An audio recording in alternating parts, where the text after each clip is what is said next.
3, 2, 1. I see Judah on his bike. Let's go. Welcome to the Compatible with Life 5K. We're just going to do some super short introductions now. We'll share our longer stories later. My name is Allison. I am the race director for this Compatible with Life 5K. I am a women's running coach and also a mother to a baby girl with trisomy 13. And I am Chelsea Spelker. I am the co-founder with my husband of the Stella Effect, and we are just a nonprofit supporting trisomy 13 and 18 families. And I am the mother of Stella, who had trisomy 18. All right, so today we are racing, running for fun, and walking together to raise awareness for trisomy 13 and 18 and to raise funds for the Stella Effect and all the wonderful things that they do. The Stella Effect, for those of you who don't know, is a nonprofit organization that supports families who have a child with trisomy 18 or trisomy 13 through celebration, advocacy, and community. Their mission is to help families celebrate their baby through every beautiful and hard moment and to fight alongside them so they don't have to fight alone. Many parents are first introduced to their baby's diagnosis as incompatible with life. While this diagnosis is in fact life-limiting, these babies are compatible with life and worthy of celebration. This is where the name of the race comes from. And legend tells that the first marathon was run by a soldier from the battlefield carrying a life-altering message for his people.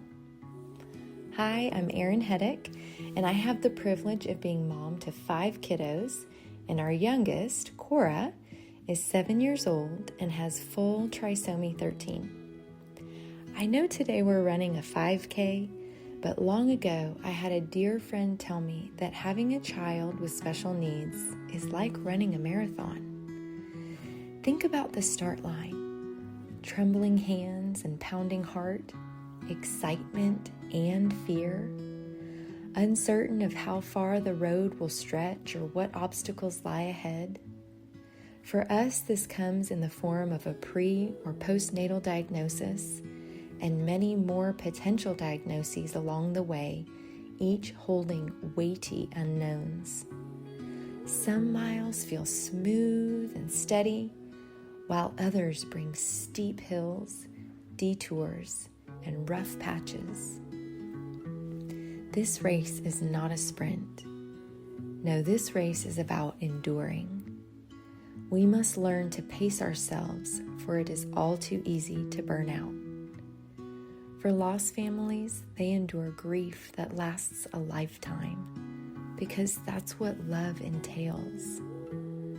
For families whose children survive, it involves living with anticipatory grief of what might come next.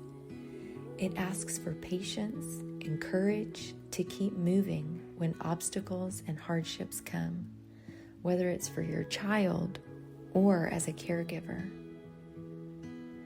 There are helpers along the way, and thank goodness for helpers. It takes a massive crew to put a modern marathon together, and it is the same with a medically complex child. Supportive family members and friends, therapists, teachers, nurses, doctors, and organizations like the Stella Effect that bring our community together to celebrate life to the fullest, whether that life lasts for precious moments, months, or years. A highlight of our year is when the Stella Effect brings together our trisomy families in Kentucky at the Center for Courageous Kids. It is a little slice of heaven that ministers to our hearts. There are also those that come alongside for a procedure, or those that run part or all of the race with us, offering cups of water in the form of hope, wisdom, and rest. Each milestone in a race, whether another mile or our child achieving a new goal, is worthy of celebration. Our milestones are in a moment of connection, a nonverbal cue, the beginnings of a crawl, tolerating food or medicine, a word, a step, a display of love. This year, another milestone we celebrate is the milestone of the American Academy of Pediatrics testifying to what many of us have witnessed firsthand, that children with trisomy live fuller, longer lives when interventions are offered and our children experience great joy and are beloved. In this marathon, remember this: each of your strides embodies sacrificial love. That love is a powerful testimony that the finish line is not the point, the journey is. This journey is long. It can be grueling, exhausting, but it is also joyful, inspiring, and full of love. The first marathoner, upon his arrival, shouted, "We have won!" And it is true. Those of us who have had or have a person with trisomy in our life have truly won a priceless gift. From there, historically, trisomy 13 and trisomy 18 were viewed as uniformly lethal genetic syndromes. Prenatal counseling for expectant parents whose fetus was found to have trisomy 13 or trisomy 18 once focused exclusively on options for pregnancy termination or postnatal comfort care on the presumptive basis that all affected infants died. However, examination of contemporary outcomes of these infants suggests that death in the neonatal period is not universal, particularly for infants who receive intensive medical and surgical care after birth. Although severe cognitive and motor impairments and shortened lifespan are anticipated for all survivors, some infants with these disorders live for 1 year or more, and some attain social and interactive milestones with positive quality of life noted by their caregivers. So I just want to, it's just important to say that's kind of the background. We pregnancy termination and pushing towards comfort care has been the norm. That's what most doctors have learned as they've been trained. Are you all able to hear me? I want to make sure that you all can hear me. We're good? Okay. So this is another clip, and I know I'm reading straight from there and you all can read for yourselves, but I really want to talk about this. So here's another clip from there. There are no ethical justifications for universal, principle-based differential treatment based solely on these genetic diagnoses. Thus, which medical and surgical interventions are offered, denied, or required for patients should be based on the best available evidence and appropriately tailored to individuals' clinical context. Should respect the same normal principles as are applied to other children and should not vary widely between institutions. Pediatric and obstetric clinicians participating in the care of these patients should maintain current knowledge of the literature to provide adequate counseling through a shared decision-making process. So, I mean, the point is that they're saying it's not one size fits all. This is really so huge for us, saying each child should be treated individually and everything should be based on current knowledge that is out there, current research that is out there. It is huge for our kids moving forward. I wish I had had this exact article to print out and bring to my doctors locally to say, this is what the AAP is telling us. This is what our kids deserve. And I know I have one more thing I want to share because it is so funny and cool because it has to do with today. So this is one more clip from the article. It says social media is now replete with images of smiling survivors who experienced joy in our beloved children and siblings. This change in imagery drives hope and optimism for many parents of these children, as do data revealing some attainment of developmental milestones. as described by Whiteman and others. So, social media has played a part in this, which is so cool. Like, Allison, I'm sure that you have lots of thoughts on this. Like, putting our Absolutely. kids out there, that's what we're doing right now. People are seeing our kids, people are seeing what it means to have a kid with trisomy 13 and 18, and that they are a beautiful part of our family. And it's what we're doing right now, and we appreciate you being here, because this is advocating, this is changing the narrative, and this does have an effect on our kids moving forward.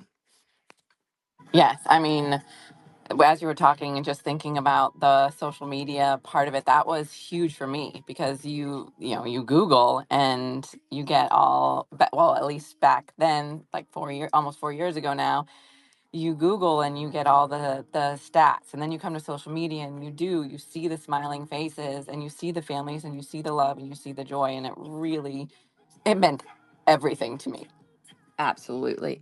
And I'm going to mention just shortly, I'm also going to put in the chat an article that was done in the New York Times by Sherry Fink, who is a longtime advocate of trisomy 13 and 18. We don't have time to do as deep of a dive there, but everyone should go read it. It's about Noah, and it really plays into exactly what we're talking about. And I'm hoping that everyone can also take time to read that and really dissect it. And what a big deal it is that these two things really happen almost simultaneously. The New York Times coming out with an article about trisomy 18 and really talking about the research. And she talks about the AAP guidelines, and she talks about the life of being, the what it's like being a medical parent and what we face having to kind of fight for medical care. And so I really hope that everyone can take a time to read that as well.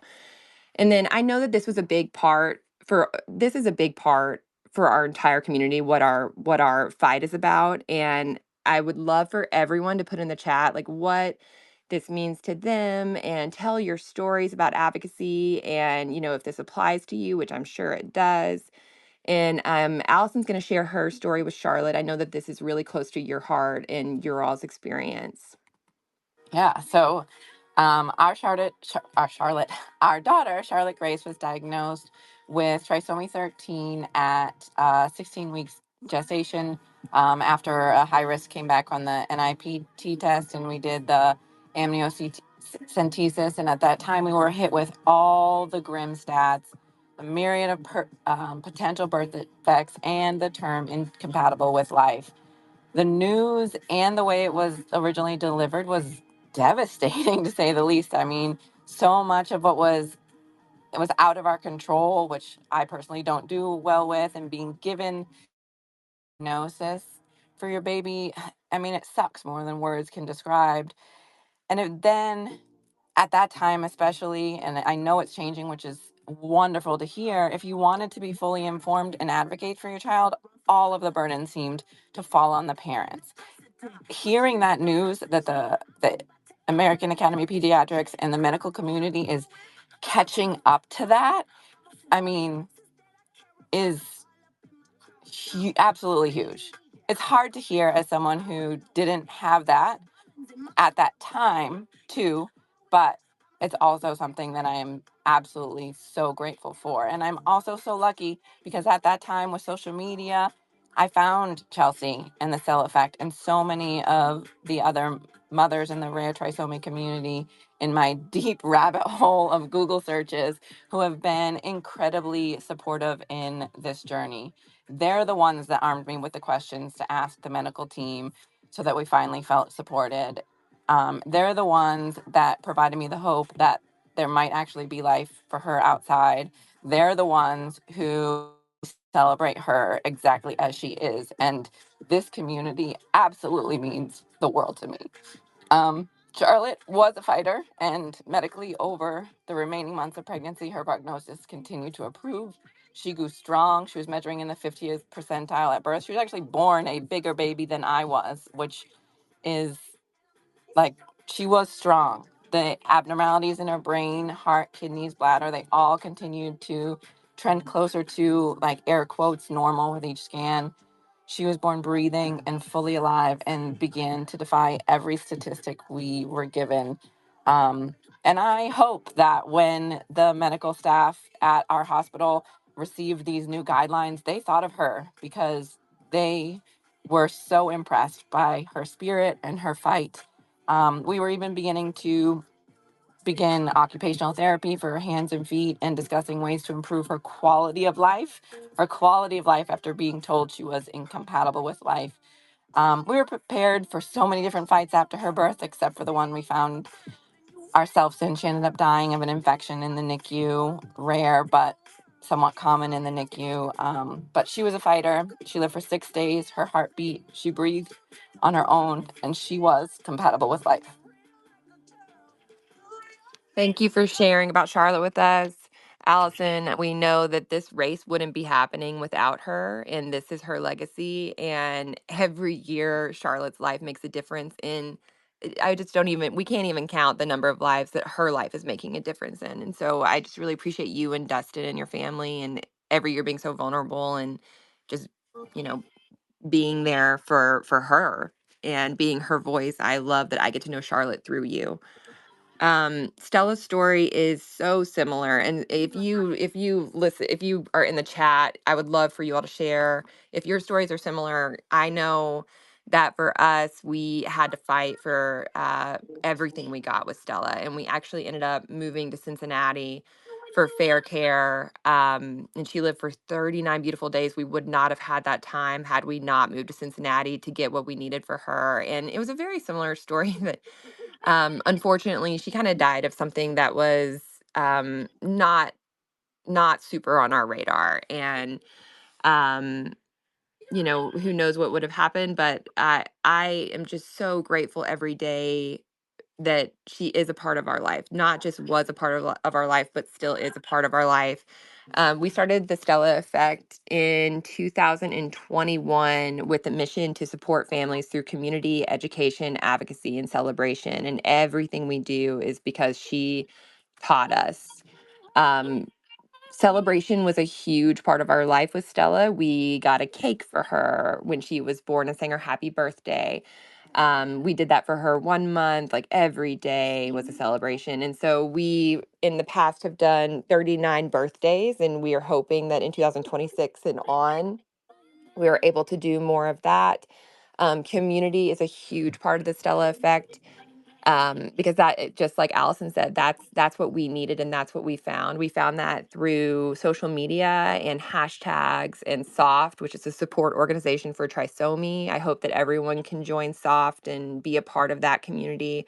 But it was really parents who were helping us. It wasn't as much doctors and hospitals in the medical community. It was parents helping us walk through this. And what we do, part of what we do is community, which is this. It's all of this. It's advocacy. We are very involved for Trisomy Awareness Month and really try to get the word out about our kids and advocate for them in that way. And then lastly, we help families move for fair care when they need to financially. We've lived that life and we understand what it is like having to get up and move your entire life just to save your baby's life. And so we try to help families do that. So that's a Stella Effect. And I'm hoping everyone can tune in right here because we are going to have Amanda come on and tell you about the Stella Effect and some big things that we have coming. Amanda is our board chair, and she's Riley's mom, and she's going to tell you about the Stella Effect and some big news we have.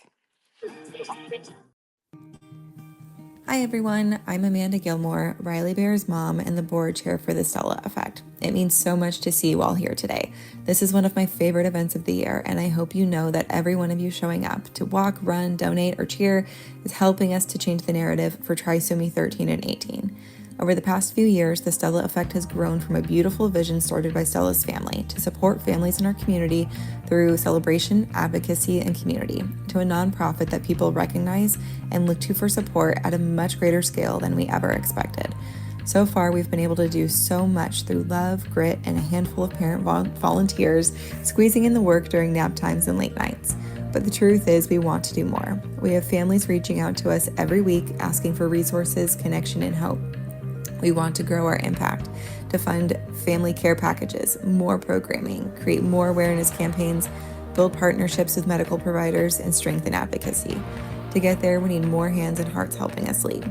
That's why we recently opened up applications for new board of directors roles as well as volunteer positions. These roles are designed to help us grow sustainably and strategically, not just to keep up, but to move forward. We're looking for people with skills and passion in areas like fundraising and grants, communications and creative, and advocacy and medical partnerships. Each board member will have a focus area, something that they can really take ownership of and grow.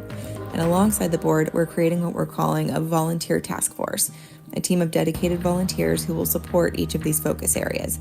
Think of it like in different buckets where the fundraising and grants team will help us bring in the resources to fuel our programs. The communications and creative team will help us share stories and build awareness. And the advocacy and medical partnerships team will help us strengthen relationships with hospitals and care providers. Together, these teams will make it possible for the Stella Effect to do more, to reach more families, tell more stories, and keep honoring the beautiful lives that brought us all here. So if you've ever thought, oh, I wish I could help, this is your chance. Whether you have an hour a week, a specific skill to share, or a passion for supporting families like ours, we would love for you to apply. Applications are open through the end of the month and close on October 31st. You can find the application on our website and through our social channels. And of course, if you have any questions, please come find me or one of our board members after the event, and we'd love to talk to you. Thank you for being here and helping us change the narrative. Thank you to Amanda for stating all that so clearly. Whenever I learned that we were going to be talking about our board roles and volunteer roles, I hit up Amanda immediately and I was like, "Can you please help us explain this?" Because she's so good at this. Amanda has really taken this and spearheaded the entire project of getting new board members and getting new volunteers so that we can grow in all the ways that we want to grow. We want to do more, and we can only do that with your all's help. So we would love for you all to go check that out. I put that into the chat, the board roles and the volunteer roles applications, so you all can see what each role is about and you can apply there. So just scrolling through the chat while Amanda's clip was playing, seeing all these families. Nora's family is in there, where Team Eliana, they always show up every year. Team Riley, y'all got a glimpse of me in my closet. Lauren running for her nephew, McCoy. This is really such a beautiful thing with this whole community.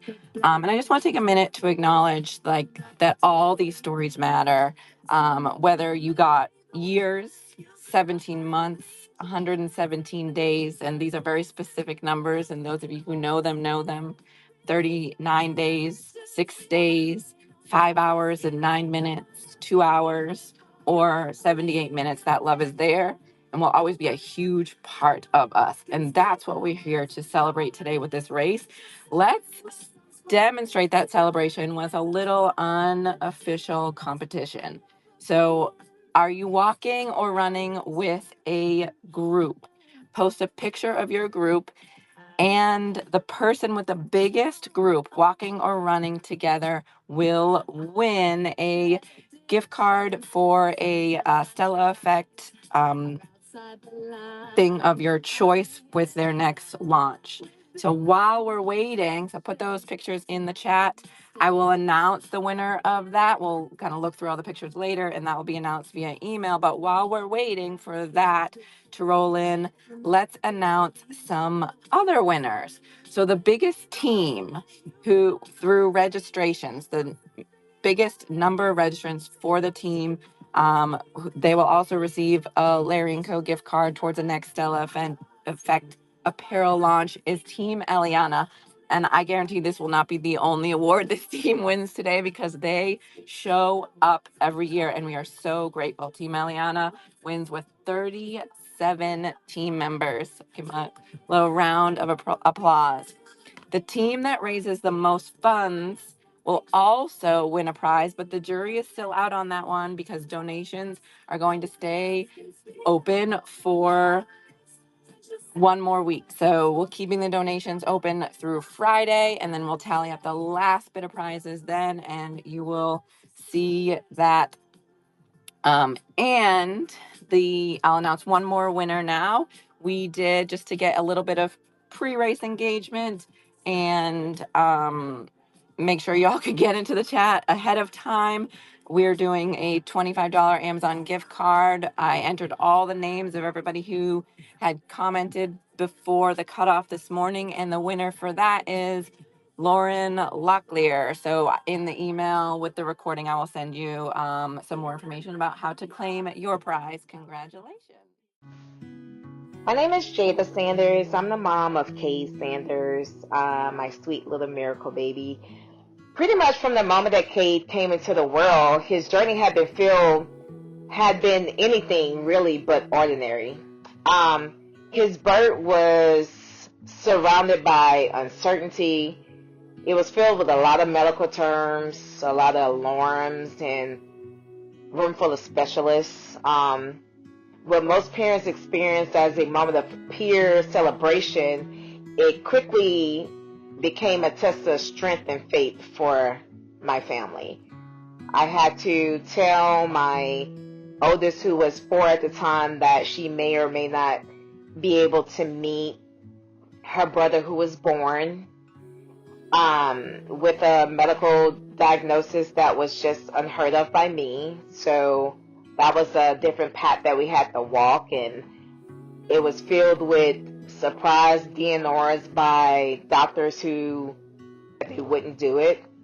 But even in those earliest moments, Cade showed me what resilience looked like. In the first month of his life, it was basically spent in and out of hospitals. It was appointments and therapy sessions. There were days that I knew that his body could be exhausted from fighting, and nights when all I could do was hold his hand and pray that tomorrow would be a better day. Every milestone came slower, but when it came, it was powerful. Every smile, every sound, every movement felt like a victory worth celebrating. In Cade's early development, it came with challenges that required a lot of care and support. His therapies, it was the help with movements and feeding and communication. And there were moments of progress, but there were also moments of setbacks. But through it all, Cade, his spirit just remained unshaken. He taught everyone around him what it means to be strong. And not in the absence of a struggle, but definitely in the midst of it. For years, I feel like much of this world, our world, just revolved around home and family, because he was born a little bit before the pandemic. And social interactions were limited. It was easy to wonder if he would ever have a chance to experience anything close to other kids his age were doing. And then finally, last year, the new chapter came. That year, Cade began attending school for the very first time. This is something that seemed impossible milestone a few years ago. But that year, it really became a reality. The transition was emotional, not just because of what it meant for his learning, but because it represented him belonging. It represented all of the times the doctor said that he wouldn't make it past a few days or few months, and definitely not a year old.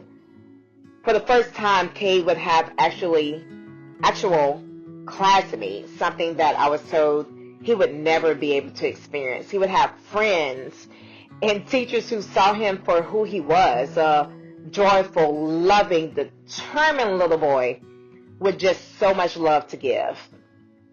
And now at 5 years old, Cade is thriving in ways that continues to amaze us and doctors and his therapists. He laughs, he plays, he interacts in ways that once seemed so out of reach for us. This year is special because the first time Cade, he has friends who want to celebrate him. His teachers and classmates have asked me about his birthday, and they are genuinely excited for him. It's just the simple things that carry so much meaning for a child who was once told that he was going to be very limited with his peers, or should I say, we were told he would be very limited with his peers. And Cade was born with full trisomy 18. So every year, I feel like planning a celebration is both exciting and emotional. For so long, his birthdays were quiet and family centered moments filled with gratitude, but also a subtle reminder of everything that we were navigating. It was a reminder that he would not always be with us.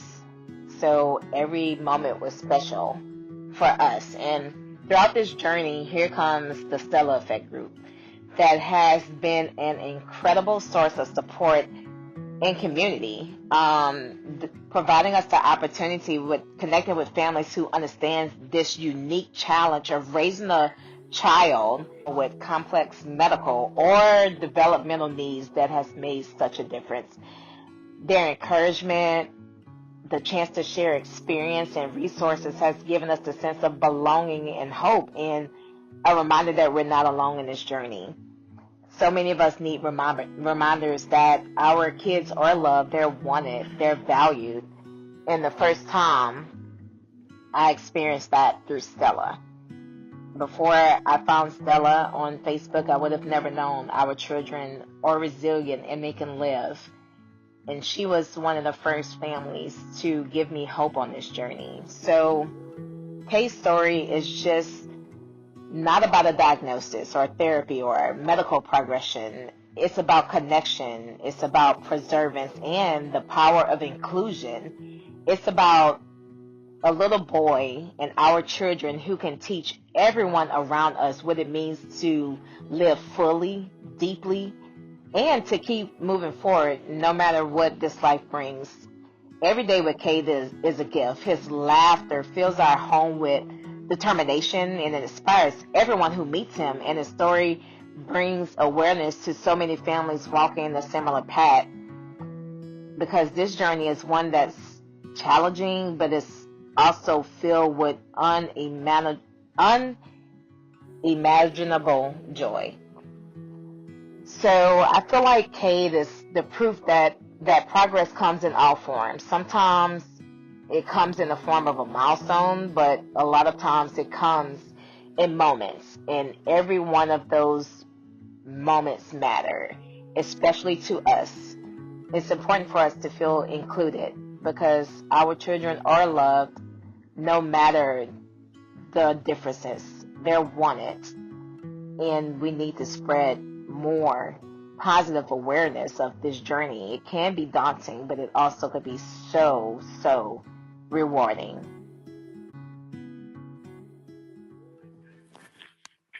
I love that family so much. The very first time I met Cade, I mean, he is just pure magic. And we were just having a conversation with each other. I was bouncing around, playing with him, and he grabs my glasses. And I swear he knew it was funny. He knew that was hilarious. And I was like, "You took my glasses." And he was just, he lit up. And then Jada said, "Yeah, he loves to do that to people.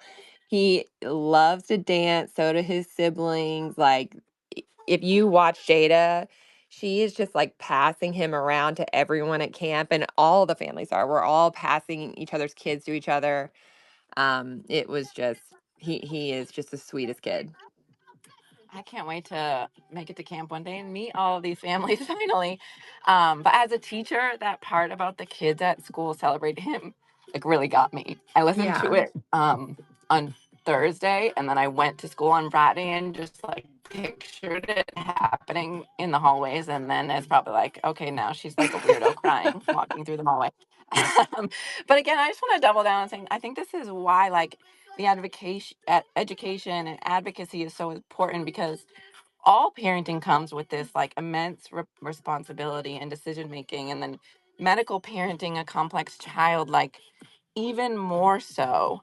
And it just adds so much to that. And I like to think that the more we continue to share and educate, just a little bit of that weight comes off and allows more space to be present with this joy and love and celebration. Mm-hmm. Yep. And this listening to her really made me look forward to camp in 2026, which I do hope that you join and you get to hold Cade for yourself. Um, But yeah, Camp for Courageous Kids is one of our most cherished programs every year. Last year was our third year doing it, and we have sent 78 trisomy families from all over the country, even Canada, to camp. I mean, we're talking about people coming from California, Florida, New York, Canada, everywhere, Texas. They make it to camp, and that is super, super cool. We also have had 5 angel families come for 2 years in a row. And that is super special to me as an angel family, like getting to connect with other families who get it, and just getting to be in the same room where, beeps are not, beeps and noises and feeding tubes. Like it's all normalized. And this year, we got 4 adults per family got to join. And so that is more expensive for the Stella Effect to send those families with 4 adults, but we love it. We got to see aunts and uncles and grandparents, and it's just super, super special. And really just like everything we're doing here today, the funds that we're raising, that goes directly towards our programs, like sending kids to Camp for Courageous Kids. So thank you for being here. You are a big part of making that happen for 2026. Yes, thank you so much. Let's take a minute out of all of this for a little bit more unofficial competition. I think at this point we're about 50 minutes in. So if you are running, you're done or close to done. So this one's for all my runners who are racing this morning. When you are finished, snap your most creative post-run selfie, and we will choose the best to win a pair of the OG Gooder sunglasses of your choice. And while we're doing that, Chelsea is going to introduce another clip. And I know, I mean, I'm already crying, so there's that. But I know this one's probably going to make me cry a little bit more because Nicole and Nora have been so important to Charlotte and I's journey. And I think that Nicole and Nora are such a big part of so many lost parents' journey. So Nicole is going to be on here talking about her daughter Nora. And Nicole is just like one of the most vulnerable people. She wears her heart on her sleeve. And she loves to talk about Nora. She's Nora's mommy, and she loves that role more than anything. And so yeah, here she is. You all can hear for yourself. Hello everyone, my name is Nicole. I am Nora's mom. My favorite title. Nora is my first daughter, born a little over 4 years ago on May 20th, 2021. She was diagnosed with full trisomy 13 just around 20 weeks gestation after an amniocentesis, and a few weeks after we got a phone call about some concerning blood work with something called tripoli or tripod, what would end up being, of course, trisomy 13. At the time of receiving her diagnosis, since she was my first baby, my first real pregnancy, we just didn't have any idea what to expect. So I did the only thing I knew how to do at the time as a 26-year-old, and I went to Instagram and looked up the hashtag trisomy 13.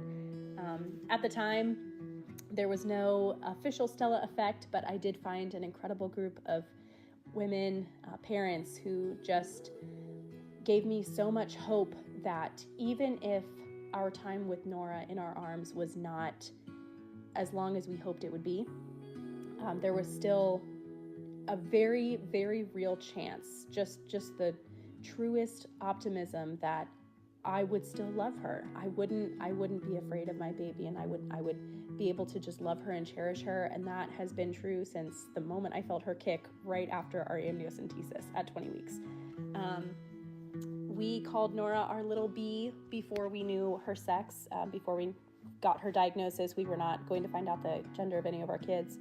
And her nursery theme was going to be bees, and my nickname was Bee growing up, so it just kind of felt right to pass that down.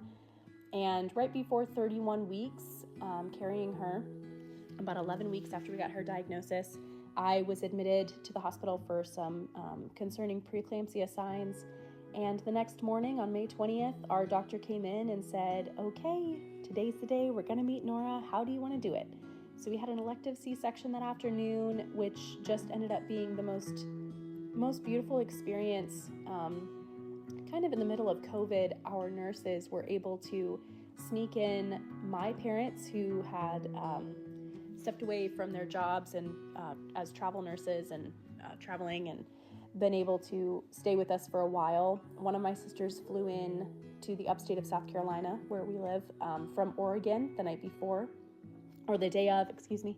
And my other sister drove up from Atlanta, and then my mother-in-law was able to fly in as well. So just in the 5 wonderful hours and 9 perfect minutes that we had with her that beautiful afternoon, so much of our family was able to meet her and hold her, and hear her cry.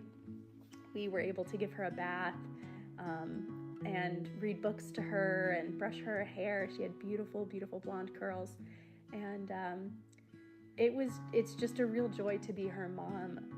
Of course, it's also devastating and humbling and just life-changing, just the way being a parent is to any kid.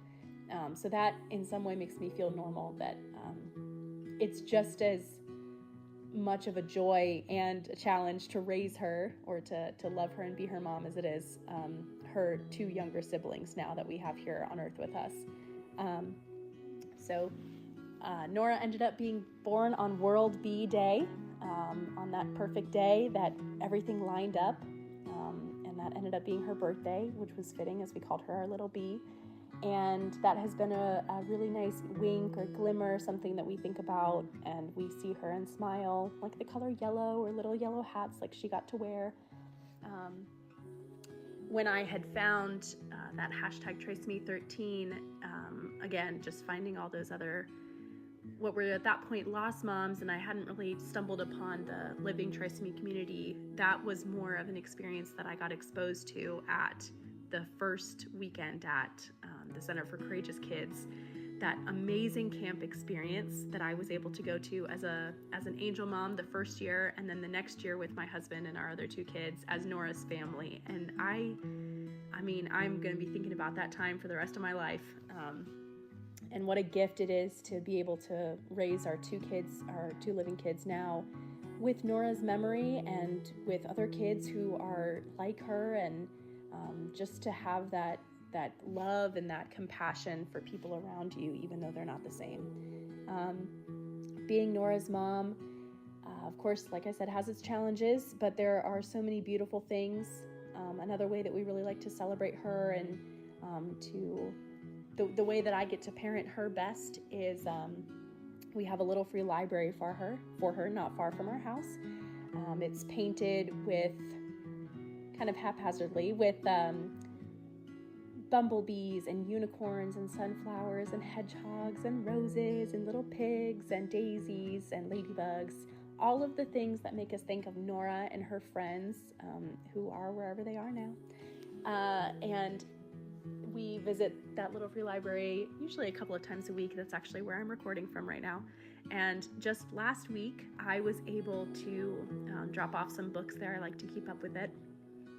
Spreading books in our community, because reading with her during my pregnancy was one of my favorite things to do, and now with my other 2 kids.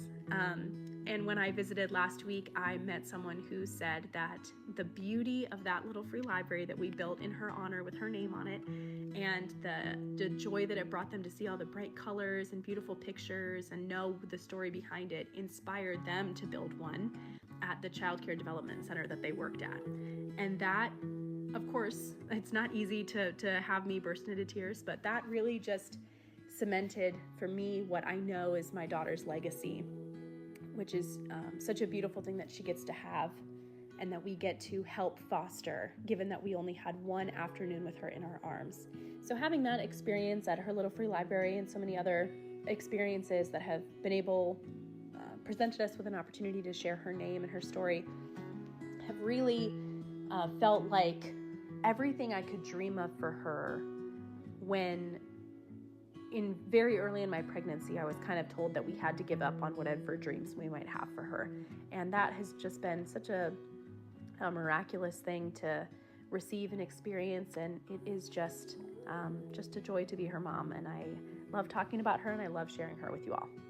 It is just a joy to be Nora's mom, and to, a complicated, like everything else in this community, just a joy and a complex feeling to be a part of this community, not getting to raise her here, but getting to just love on the children that are like her, and other families that are walking a similar path that we did, since losing her, being that guiding light, that example, or that hope for other families who are now stepping into this community, receiving diagnoses. And yeah, it's just been a real gift, and I could not be more honored to be able to share her story with all of you in the community and whoever else might be joining us on this beautiful day celebrating our children.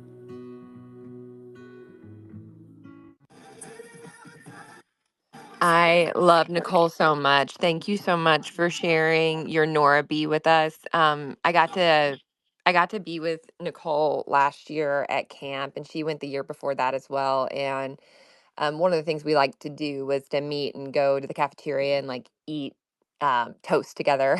That's a thing that people do at camp. And there's really nothing more soothing to a lost mom's soul than to be, in community with other lost moms. And there was one night that we were all together, and Nicole, so casually, we were talking about our kids, and she so casually spouted off the number of days that every single one of our mutual friends' babies, how long their babies had lived. And she did it like it was nothing. She did it like she knew it like the back of her hand. And that's just the kind of person she is. She loves so hard. And I'm so lucky to know Nora through her eyes. And it's a beautiful thing to have a love that doesn't die just because the person does. And thank you so much, Nicole, for sharing Nora with us always. Yeah, we are definitely so lucky to have you. And I'm extra lucky because for pure chance of geographical location, Nicole and I actually live near each other. She remembers Charlotte and gives us a little gift on her birthday every year. I was actually able to be at Nora's birthday party. That was the dedication of the library, and put a copy of Charlotte's Web in there and saw the little piggy on the side. And since then, Nicole has, if there's ever a copy of Charlotte Webb in there, she takes a picture and she'll send it to me, and we probably both have a good little cry about that. And one thing, I don't even know if I shared this with you, Nicole, when we were first given the Charlotte's diagnosis, and we were in the maternal fetal medicine office of the genetics counselor. She had footprints of a baby from like a Christmas card or something on her desk. And I didn't know at the time, but since have made the connection based on the things that you have shared and she shared at the time, that those were Nora's footprints on a little yellow card. And I just think that connection, like the first baby that I ever learned about, even though I didn't know you, was Nora B. What are the chances? That is so beautiful. Well, we are at our last clip somehow. And this is Emily and her daughter Raphael. Their story is really the epitome of the Stella effect and like why we do what we do. And I'm really excited to share this with you.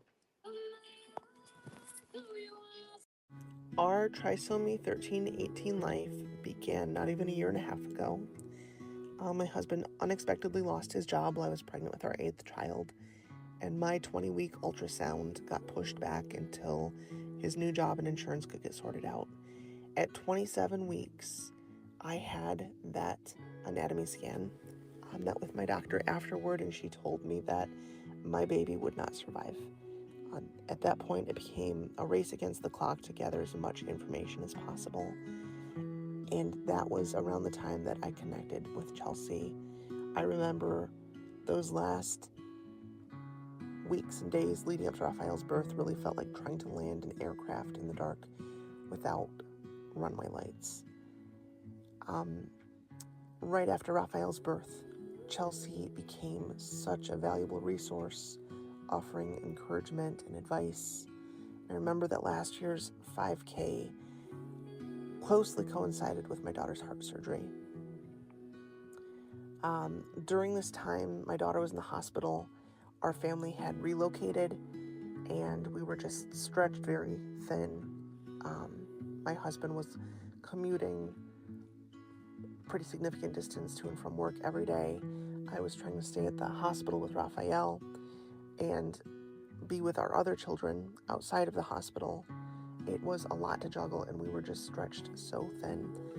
And at this time, the Stella Effect reached out to our family with a lifeline that we desperately needed, financial resources to keep us afloat. I am forever grateful to them for that. I don't know how we could have made it without that.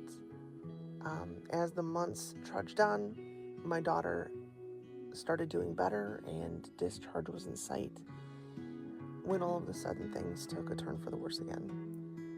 Around this time, I was seeing photos and reels from the Stella Effect going to summer camp, and I really set my hope on, if my daughter could be discharged, that our family would be able to make it to this summer camp after everything we'd been through the past year.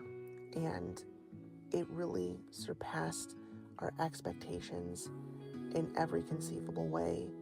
It was such an oasis, connecting with these other families, the kids making friends, and being able to be with these other trisomy 13 and 18 kids and hear their stories and learn.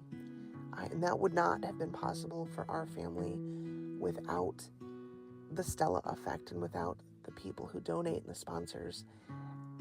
I just want to sincerely say thank you to everyone who has contributed in the past and everyone who's contributing this year from the bottom of my heart. Thank you for giving our family what we needed to keep going. We love you guys.